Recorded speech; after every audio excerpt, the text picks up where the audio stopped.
সে কার মুরাকাবা করবে? পূর্ণিমার চাঁদে কাকে দেখবে?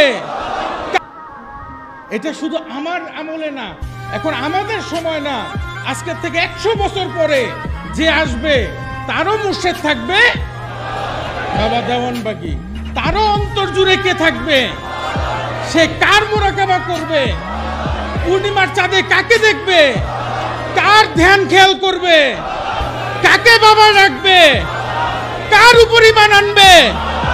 কার নামে তওবা পড়বে? কার নামে তরিকা নিবে? বাবা দেওয়ানবাগী।